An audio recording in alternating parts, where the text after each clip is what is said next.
Hi అండి, అందరూ ఎలా ఉన్నారు? ఇక్కడ బ్రేక్ఫాస్ట్ అయితే మీకు చూపిస్తున్నాను. అలాగే మా బాబు కోసం అయితే రాగి జావ కూడా చేశాను.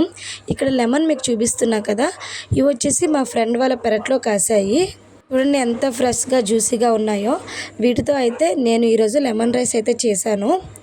వీడియో అయితే స్కిప్ చేయకుండా చూడండి, మీకు కంపల్సరీగా నచ్చుతుంది.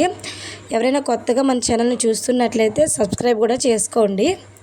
నార్మల్గా లెమన్ రైస్కైనా పులిహోరకైనా మనం పోపు పెడతాం కదా, ఆ పోపులో నేనైతే మాత్రం అల్లం పీసెస్ అయితే వేస్తాను. టేస్ట్ అయితే చాలా డిఫరెంట్గా ఉంటుంది.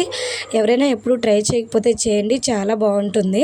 ఇక్కడ అల్లం పీసెస్ అయితే వేస్తున్నాను, చాలా బాగుంటుంది టేస్ట్ అయితే. అలాగే పోపు పెట్టేటప్పుడు మనం ఇందులోనే చాలామంది చింతపండు గుజ్జు వేసేసి దాన్ని బాయిల్ చేసేసి అప్పుడు రైస్లో మిక్స్ చేస్తారు. నేనైతే అలా చేయను. ఈ పోపును ముందుగా రైస్లో యాడ్ చేసేసి ఆ తర్వాత అయితే నేను పులిహోర చేసినట్లయితే ఈ చింతపండు గుజ్జుని బాయిల్ చేసేసి అప్పుడు మిక్స్ చేస్తాను. దీనివల్ల మనకి పోపు అనేది చాలా క్రిస్పీగా ఉంటుంది, టేస్ట్ కూడా చాలా బాగుంటుంది. అదే మనం చింతపండు గుజ్జు వేసి దాన్ని బాయిల్ చేస్తే మన పోపు అనేది క్రిస్పీగా ఉండదు, ఉడుకుతుంది కాబట్టి టేస్ట్ అయితే వేరేగా వస్తుంది. నేనైతే ఇలానే చేస్తాను, వీడియోలో చూపించినట్లుగా చేస్తాను. మన పులిహోర టేస్ట్ అయితే మాత్రం చాలా బాగా వచ్చింది.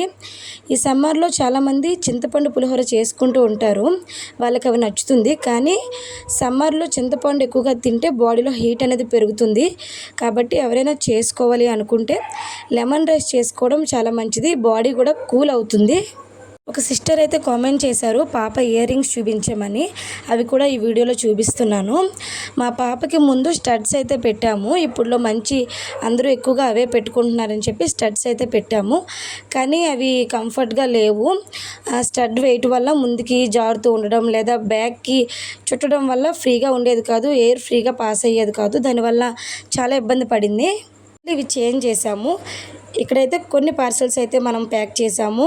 అంతే. ఈ వీడియో నచ్చినట్లయితే ఒక లైక్ చేయండి. Thank you so much.